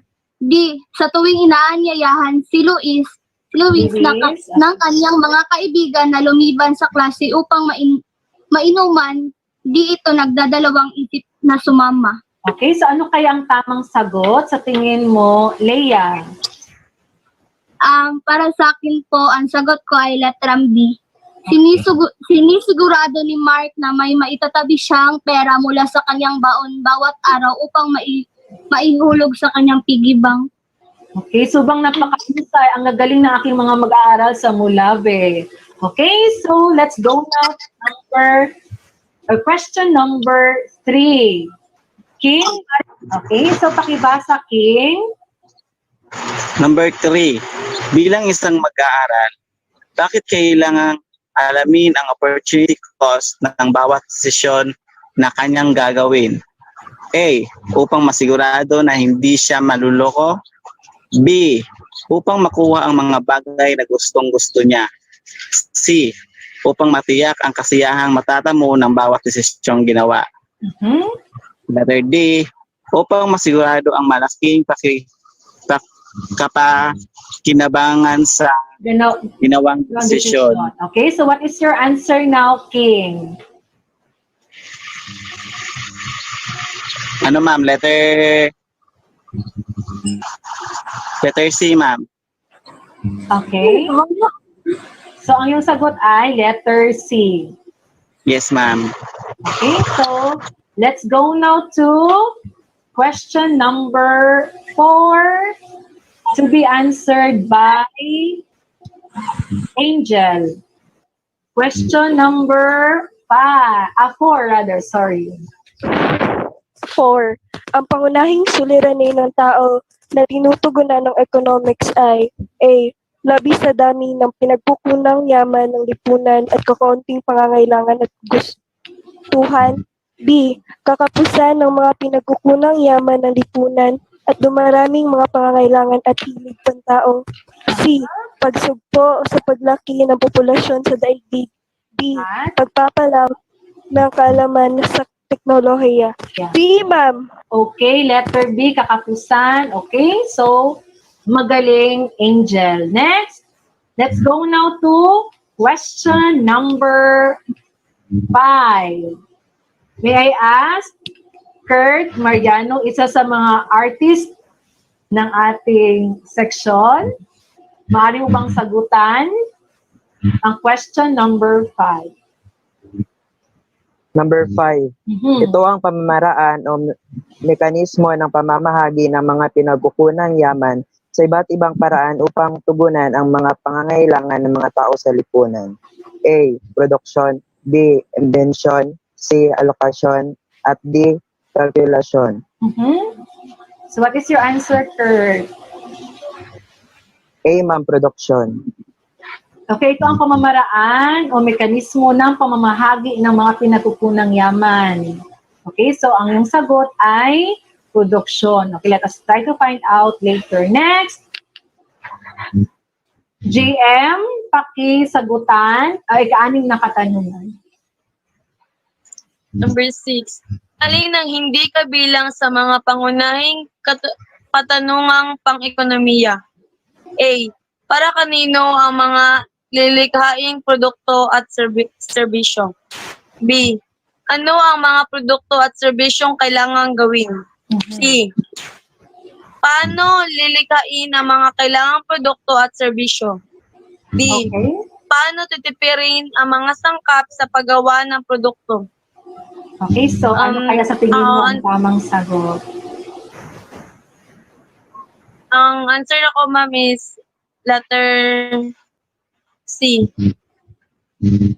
Letter C. Paano lilikhain ang mga kailangang produkto at serbisyo? Okay, so for question number 7, aking tinatawagan si Abubakar Manding upang sumagot. Maraming salamat. Sige po. Number 7, anong sangay ng economics ang tumutukoy sa ekonomiya ng bansa sa kabuuan tulad ng pagtaas ng pambansang kita, ang kalahatang produksyon ng bansa at ang pagtaas ng antas ng pamumuhay ng mga tao? A. Globalisasyon. B. Microeconomics. C. Macroeconomics. D. Kapitalismo. Ang sagot po sa tingin ko ay macroeconomics. Okay, macroeconomics. Okay, napakahusay. Okay, so maraming salamat, Abubakar. Letter C po. Letter C. Let's go now to question number 9. Akin pong inaanyayahan si Sharon Toyor na basahin at sagutan ang question number 9. So pakibasa, Sharon. Number 8. Ano ang pinakamahalagang layunin ng economics bilang isang agham panlipunan? A. May bigay ang hilig ng mga may kayang tao kahit na maraming mahihirap. B. May taas ang antas ng pamumuhay ng mga mamamayan sa isang bansa. C. Mapag-aralan ang pamamaraan ng pagtaas ng pambansang kita. D. Halikha ng mga produkto at serbisyong pa-international. Okay, so ano sa tingin mo ang sagot, Sharon? Letter B, ma'am. B. Maitaas ang antas ng pamumuhay ng mga mamamayan sa isang bansa. Okay, so magaling. At we are now in second to the last question.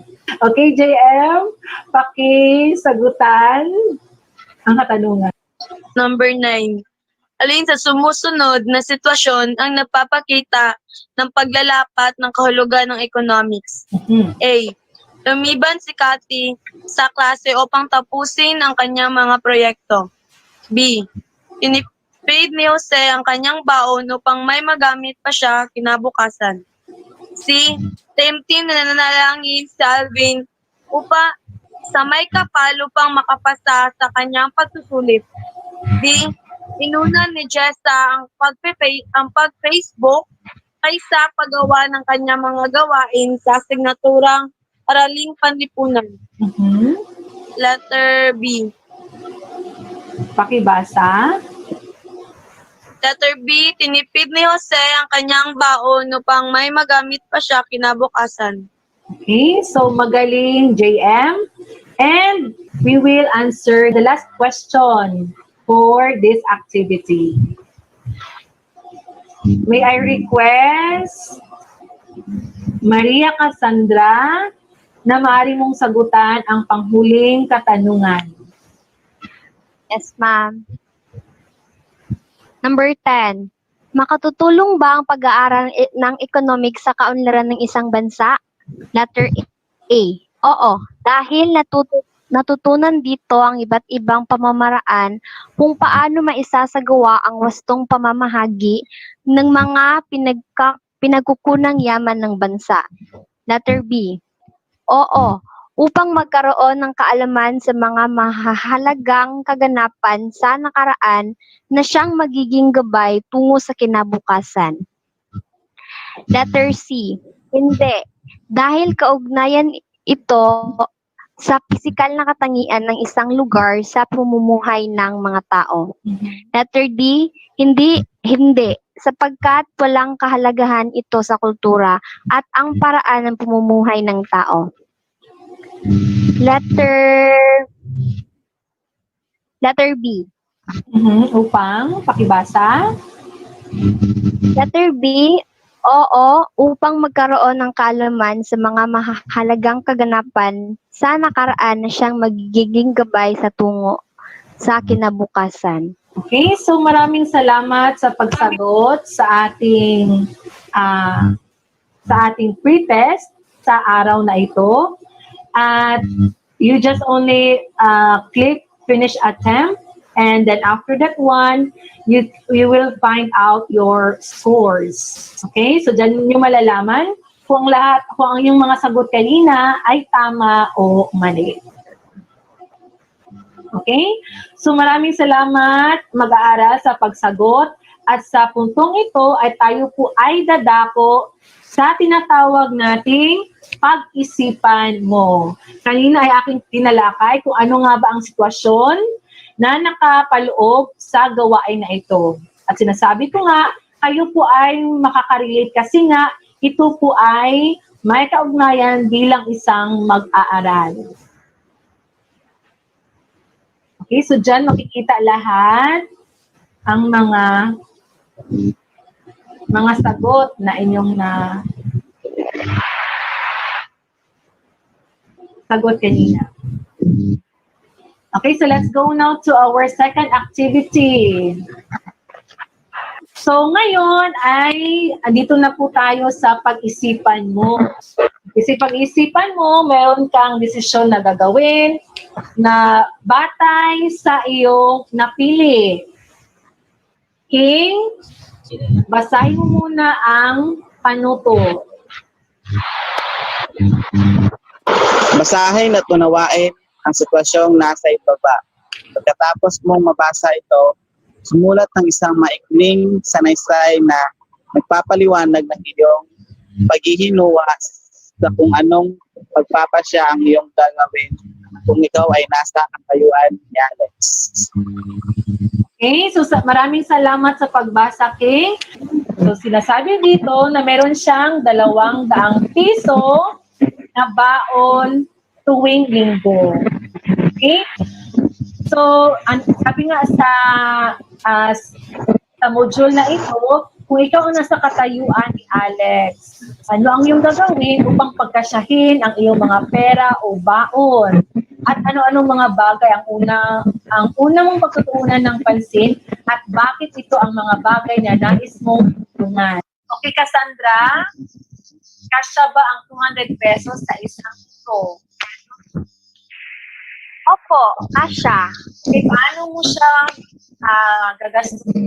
At ano kaya sa tingin mo ang mga bagay na una mong pagtutuunan ng pansin? Ang pagtutunan ko ng pansin is, syempre, yung mga babayarin sa school, such as yung mga subject clubs. Kasi, syempre, di ba, may mga clubs. So, siguro, yun yung uunahin ko. And also, yung transportation fees din, ma'am. Okay. So, yun ang unahin mo sa tingin mo na mas mahalaga sa'yo, Cassandra. Take note ha, bilang isang mag-aaral.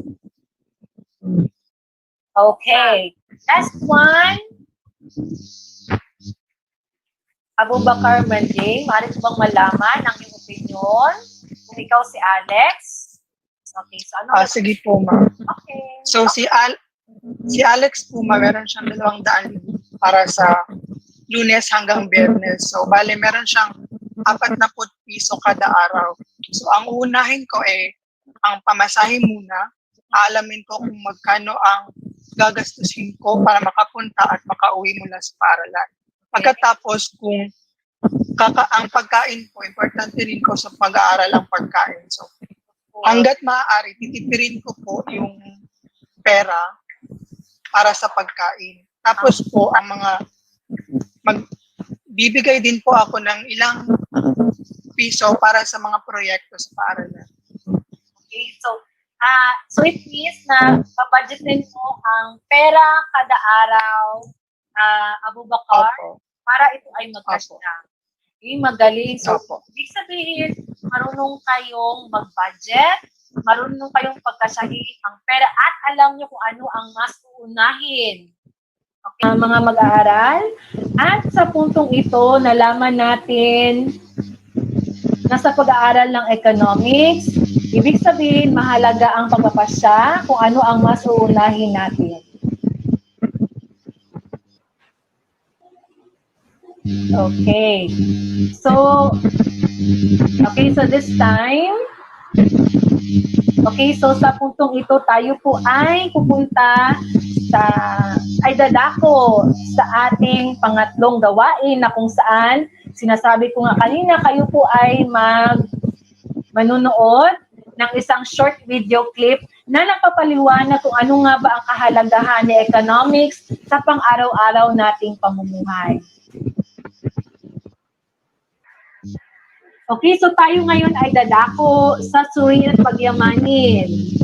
Okay, so inaanyayahan ko si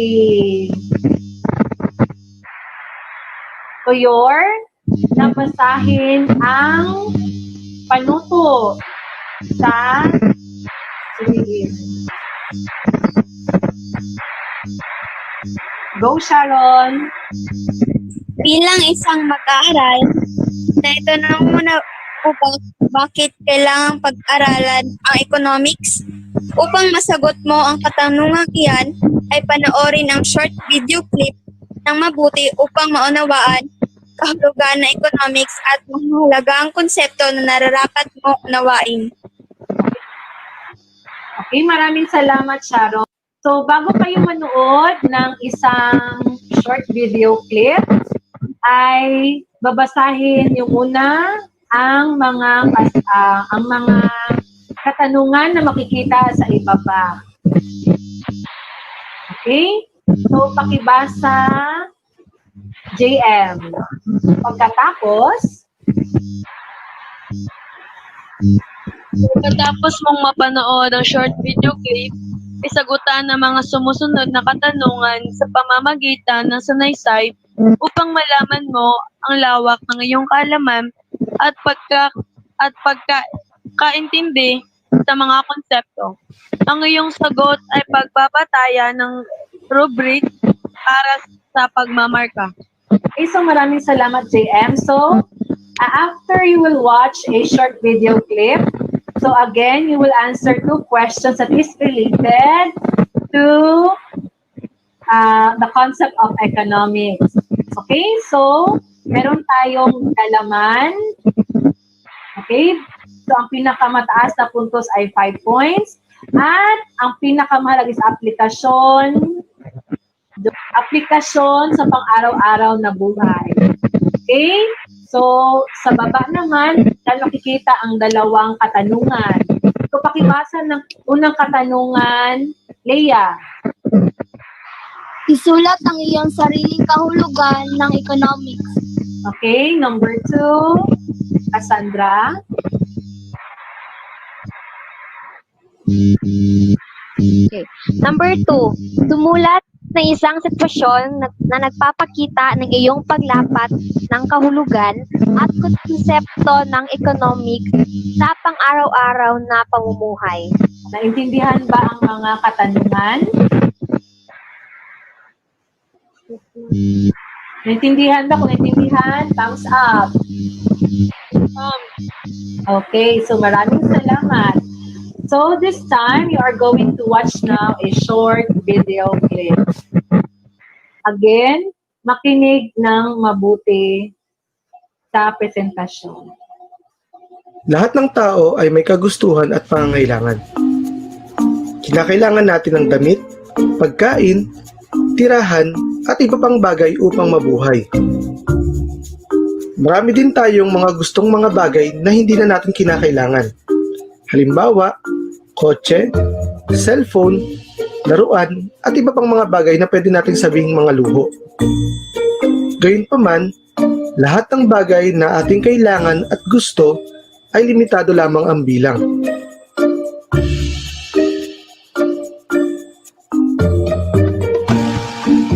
Dahil sa suliraning ito, kinakailangan natin ng isang agham na sasagot dito, at ito ang economics. Ang economics ay isang pag-aaral ukol sa produksyon, distribusyon, at pagkonsumo ng mga produkto at serbisyo. Sa mas malalim na pananaw, ito ay isang agham na tumatalakay sa pagpapasya ng tao o ng lipunan kung paano nito gagamitin ang limitadong pinagkukunang yaman nito. Sa pag-aaral na ito, sinusubukang balansihin o pagkasyahin ang limitadong resources para tugunan ang walang hanggang kagustuhan at pangangailangan ng tao. Sa pag-aaral ng economics, mayroong 3 mahalagang katanungan na kinakailangang sagutin. Anong produkto o serbisyo ang dapat gawin? Paano dapat gawin ang mga ito? At para kanino ang mga ito? Anong produkto o serbisyo ang dapat gawin? Upang masagot ito, kinakailangan muna nating malaman ang sitwasyon at pangangailangan ng tao. Kung ang isang komunidad ay nasalanta ng bagyo, ano kayang mga produkto at serbisyo ang higit na kailangan ng tao sa pagkakataong ito? Kinakailangang magpasya ng pamahalaan kung anong produkto o serbisyo ang dapat ibigay sa mga tao. Paano dapat gawin ang mga produkto o serbisyong ito? Tayo ba ay bibili o gagawin natin mismo ang mga produkto at serbisyong ito?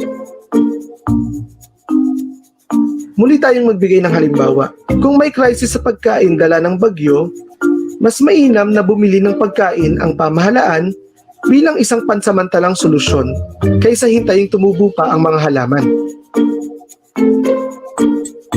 Ikatlong katanungan. Para kanino nga ba ang produkto at serbisyong ito? Kung may crisis sa pagkain, kailangan tukuyin kung sinong grupo ng tao ang mas nangangailangan ng pagkain. Hindi kasi magkakasya ang limitadong supply ng relief goods kung lahat ng tao ay bibigyan nito, maging ang mga hindi naman nasalanta.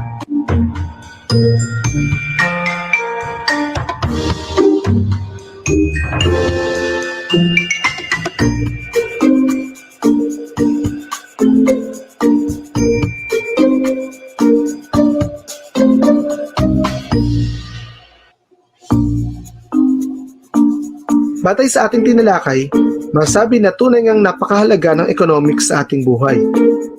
Sa susunod na video, ating pag-usapan. Okay, so yun po ang nilalaman ng ating short video clip. Okay? Base sa short video clip na yung nakita, ano kaya ang suliranin na dapat re-resolbahin kung bakit tayo ay nag-aaral ng economics? Angel? Ang suliranin, ma'am, is kakulangan sa resources and taas ang needs sa tao, ma'am, and wants.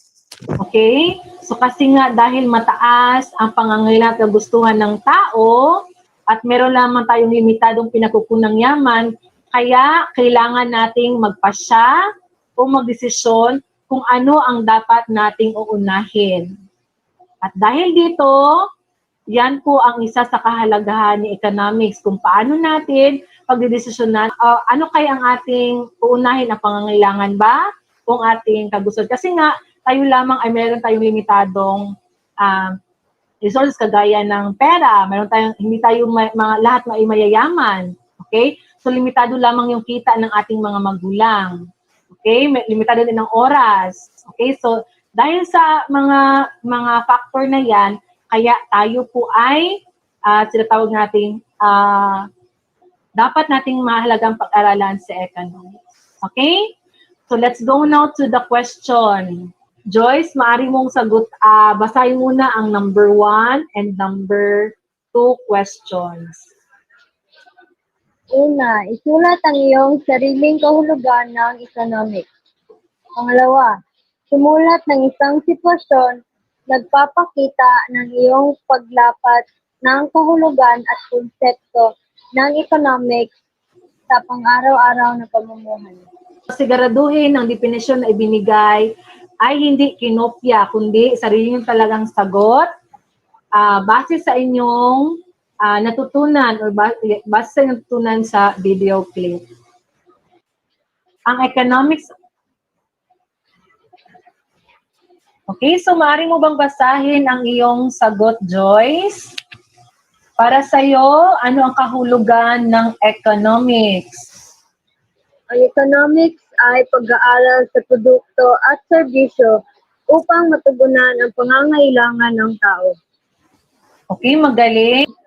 Okay, so sinabi ni Joyce, economics ay ang pag-aaral sa produkto at serbisyo upang matugunan ang pangangailangan ng tao.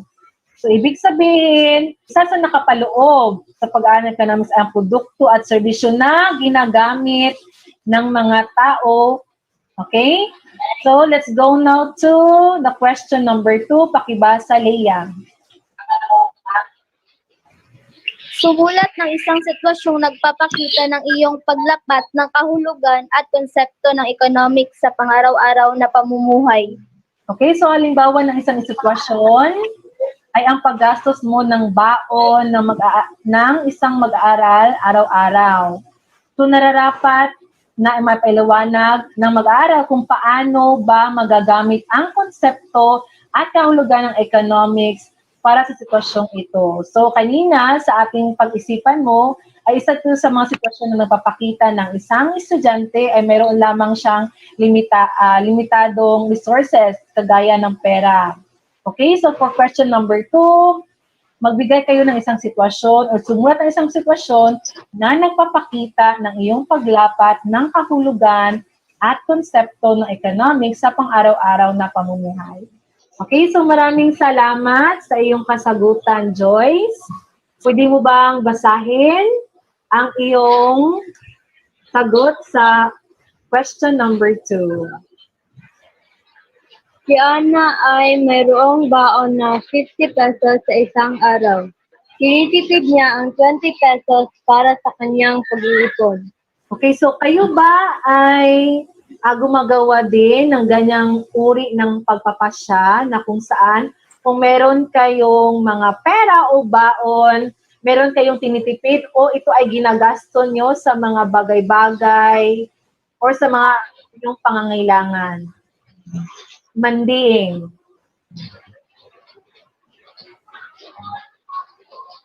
Ma'am, opo. Para sa akin po, meron akong motto na save before you spend. So, pag may nakuha po akong pera, hanggat maaari, itabi muna, saka gawin ang mga gusto kong bilhin o gawin. Okay, napaka-ideal naman sa konsepto ni Manding na kung saan save before you spend.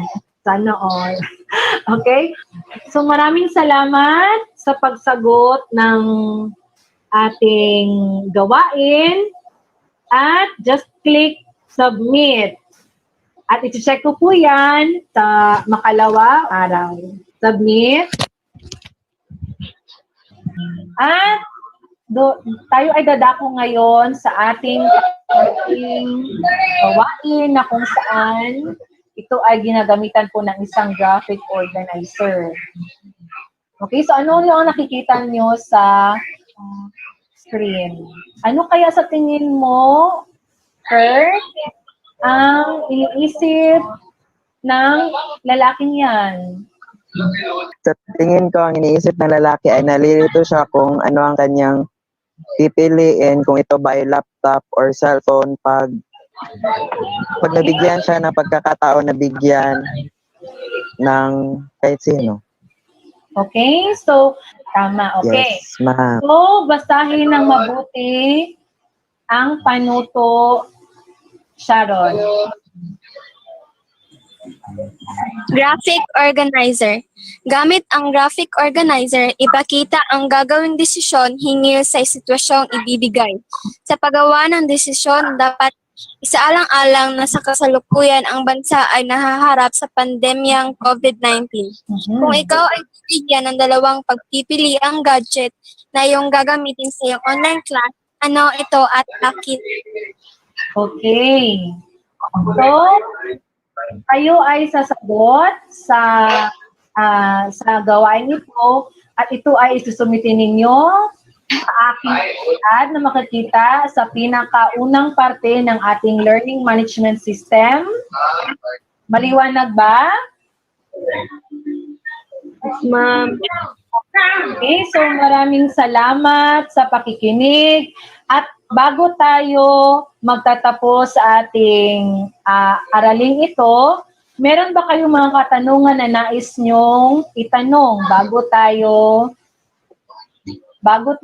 magtapos?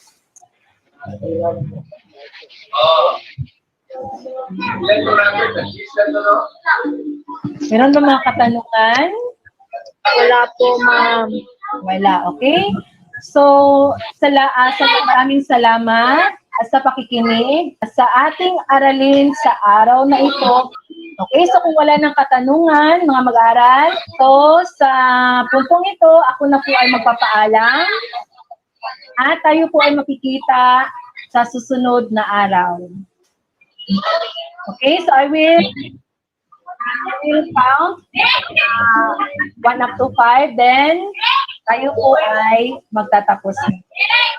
Okay, in 5, 4, 3, 2, 1, paalam!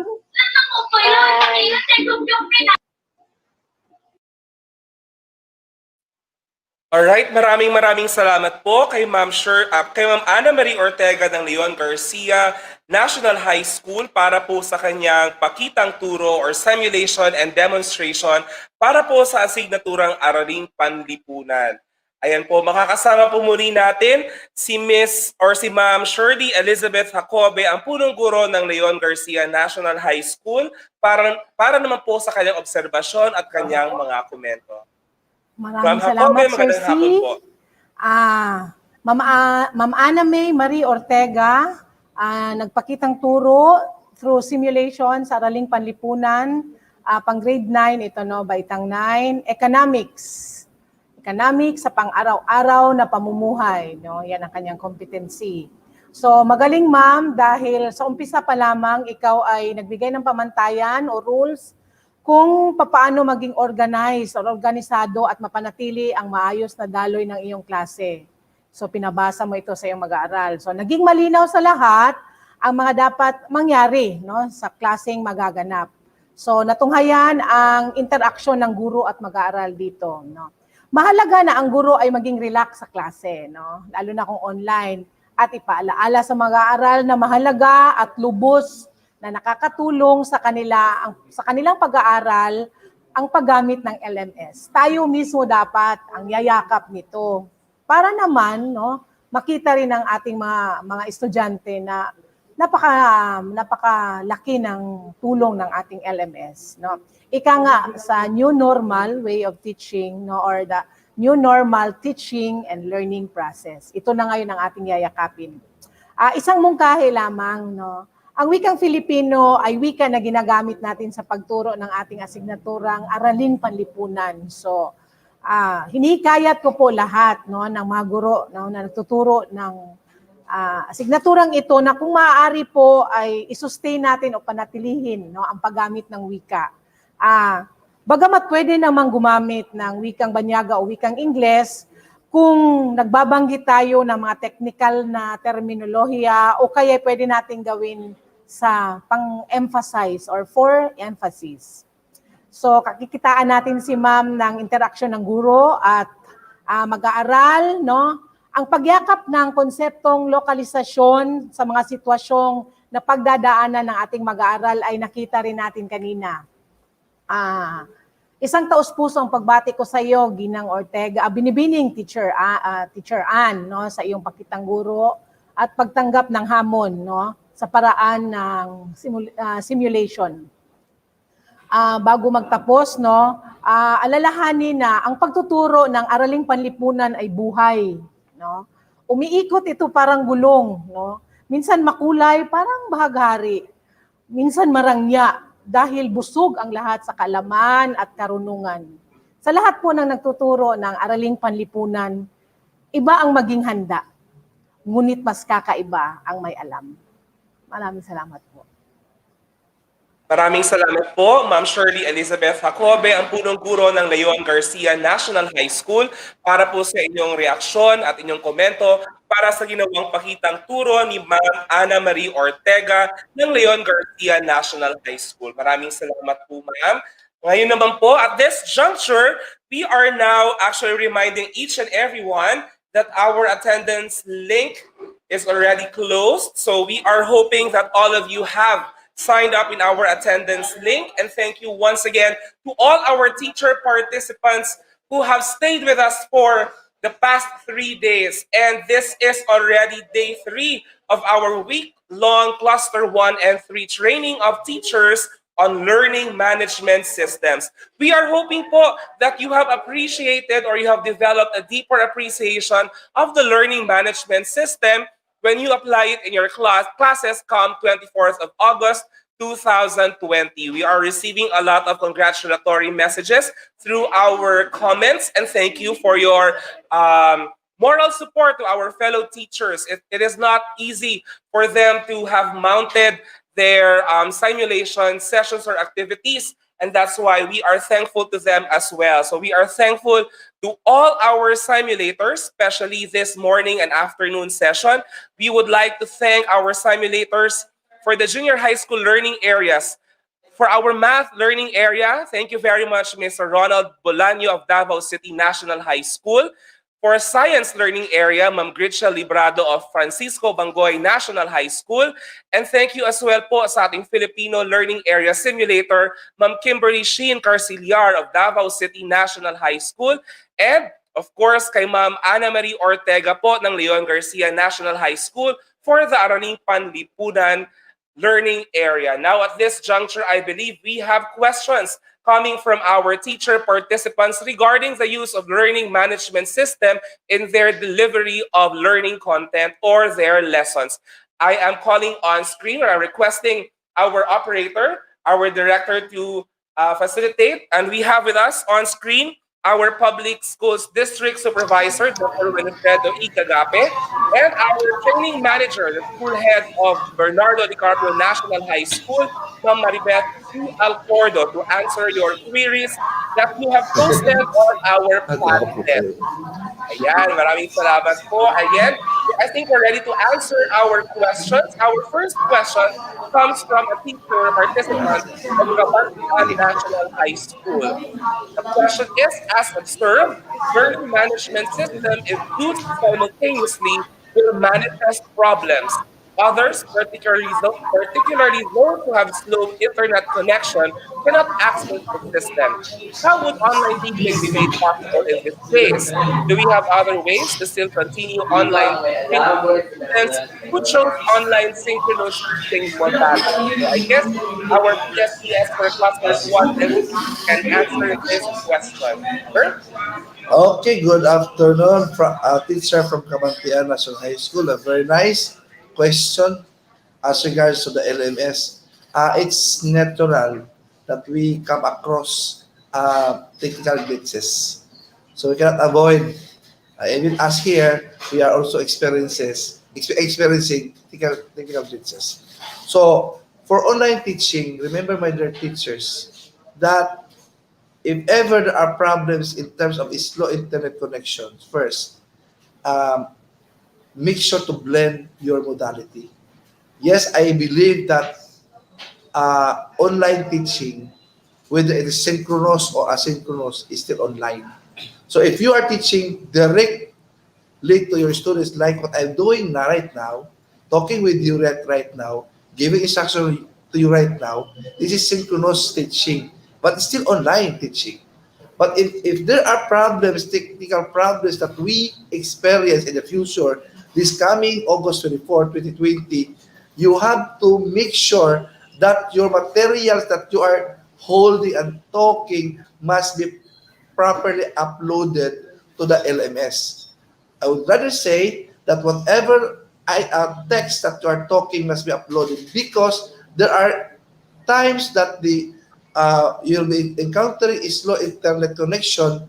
It's now the high time for you to make some instruction for the students to work on offline. So that is an asynchronous learning modality. So you have to blend from that synchronous modality to asynchronous modality. Be sure that whatever activities that you want your students to perform must be immediately be done by the students for a specific time. So for an LMS, I am saying here that we will be using one platform model. So we are using here a different type of LMS. Can be a Google Classroom, can be a Schoology, can be Edmodo.com, or any other LMS that can help us deliver the instruction. So therefore, you teachers, if your students prefer online classes or synchronous teaching, you have to blend. We have to blend, provided that all materials, as I said, must be uploaded and all activities must be there, where students can still perform even offline. Then after that, the student has to submit the activity to that platform. Then the teacher has to check the output of the students. Of course, you have to attach the rubric in every activity that you want the students to perform. So therefore, my dear teacher, you have to blend from online teaching, from synchronous teaching to asynchronous teaching. Yun lang. Alright, salamat po Dr. Winifredo E. Cagape for that comprehensive answer. And I believe it's all about attitude, or positive attitude, commitment, diligence, and love for our learners and learning as a whole that will help us go through these challenges that we face as we deliver our learning content through various learning modalities. Alright, so we have another question this time from Santa Ana National High School.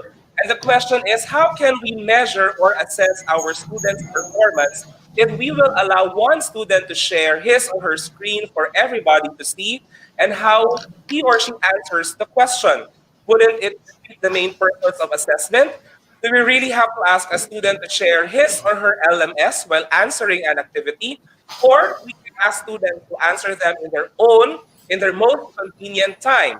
Isn't it that LMS is designed for independent and remote learning, wherein students can complete the activity? I guess this is something to do with the simulation that was presented to us by our fellow teachers. And I believe Maribeth Alcordo has an answer to this question.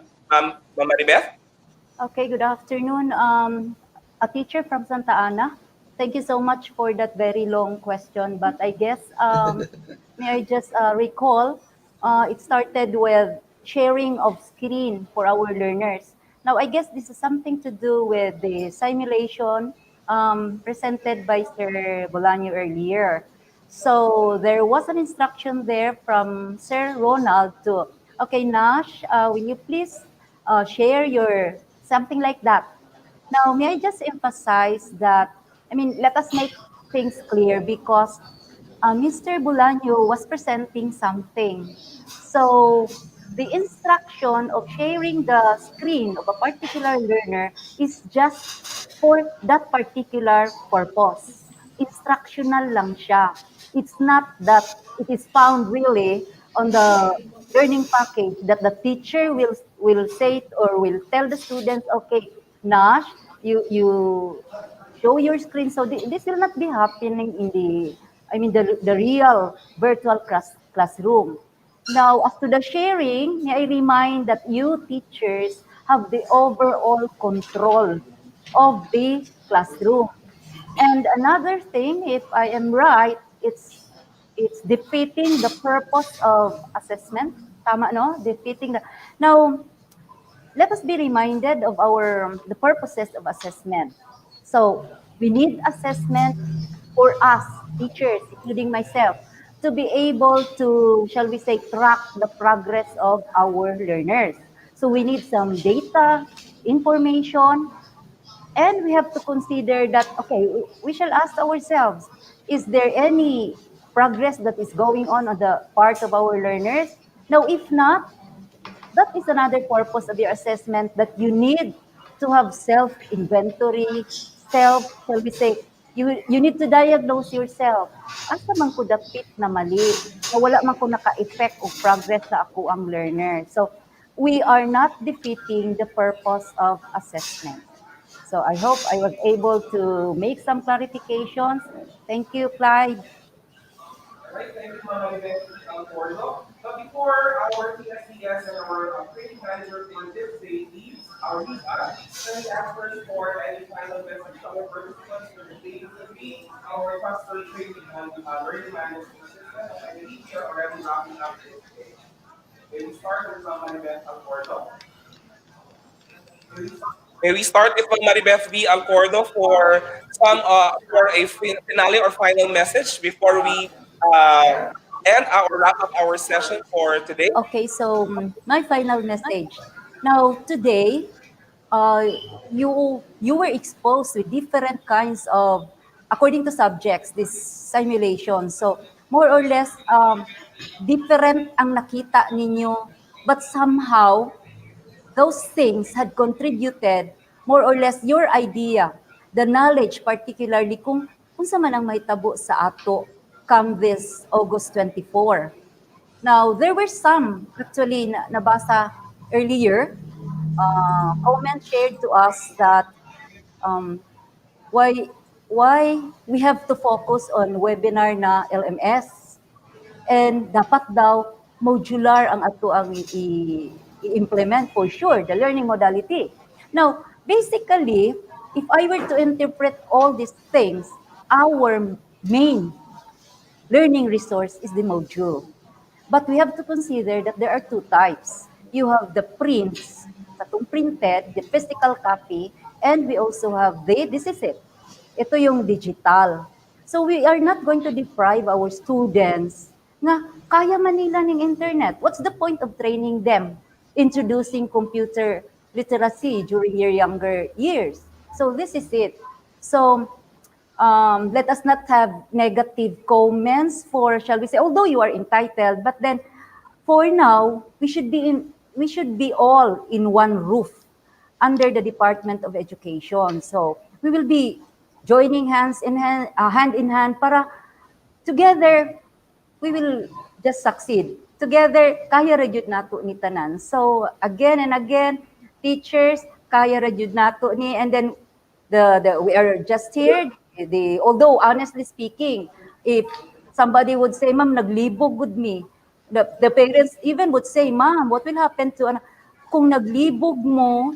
I mean, the challenges is in our part, school heads. So, as one of the implementers, let us be positive. Kaya lang na to. So, there are changes along the way. Okay, so kada lang. So, again, teachers, be motivated, just be positive. Kaya lang na to ni. Thank you. All right, thank you for that motivation, Ma'am Maribeth V. Alcordo. And I think as we wrap our afternoon session, you would also like to hear some parting words from our PSDS for clusters 1 and 3, Dr. Winifredo E. Cagape, for our day 3.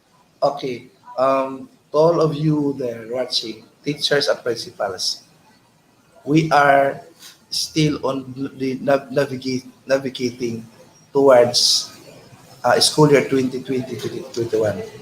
So let us always be positive, optimistic, that we can deliver the best service, the best goods, where our students will be able to grasp, will be able to be the recipient of all these things that we are doing here are our students. Sila talaga ang pinakapunto at focus dito.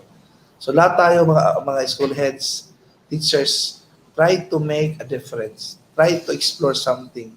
Not just focus on negativity, but instead, you have to accept realities this time. That we are traversing to a new normal environment. Let us embrace technology and let us always pray to God that He will always guide us all the way. Thank you and pleasant afternoon to everyone. All right, thank you very much to Dr. Winifredo E. Cagape, our PSDS for clusters 1 and 3, and of course, Ma'am Maribeth V. Alcordo, School Head of Bernardo Di Carpio National High School, our training manager for our third day of cluster training on learning management systems. Maraming salamat po. Thank you. All right, at this juncture po, to all our training participants, our teacher participants, we are now posting online or on your screen our evaluation link for day 3. So we are again requesting you to please fill out our evaluation form through the link posted on your screens. This will help us assess our performance each and every single day. And as we approach our day 5 of our training on learning management system come Friday. So this helps us actually assess and revisit our ways of proceedings here in our with a technical working group. And also, we will be posting in a short while our link for tomorrow's plenary session. And we are inviting everyone to take a screenshot of our link for day 4 of our cluster 1 and 3 training of teachers on learning management system. So maraming salamat po. And I believe we also have a lot of things to be reminded of. Again po, for our Watch Advocate, Top 5 Watch Advocate winners, please claim your prizes from your school heads. Our top 1 Watch Advocate for the morning session will receive a Globe Home prepaid Wi-Fi kit courtesy of the school heads of Cluster 1 and Cluster 3. And also provided, or actually a good news was actually shared this morning, that all teachers in the elementary and secondary levels will be receiving their own prepaid Wi-Fi kit courtesy of the city government of Davao. And our heartfelt gratitude to Honorable Inday Sara Duterte Carpio, the city mayor of the city government of Davao. Shout out po kay Ma'am Pamela Don of Santa Ana National High School. Maraming salamat po to all our teachers. And I believe we have reached the end of day 3 of our training or cluster training of teachers on learning management systems. I would like to thank everyone for tuning in to our live YouTube streaming. And stand by po for our day 4. That will be tomorrow, August 6, 2020. And we will start at 8:30 in the morning. We are expecting everyone to log into their accounts or maybe to visit our page and link as early as 8:30 or even before that, so that you will be posted on our attendance link for tomorrow. And again, maraming salamat to each and everyone. Maligayang buwan ng wika po sa inyong lahat. This has been Clyde Kenneth A. Saludar, the Senior High School Focal Person of Bernardo Di Carpio National High School, thanking you and saying goodbye. Maraming salamat po to each and everyone. Thank you.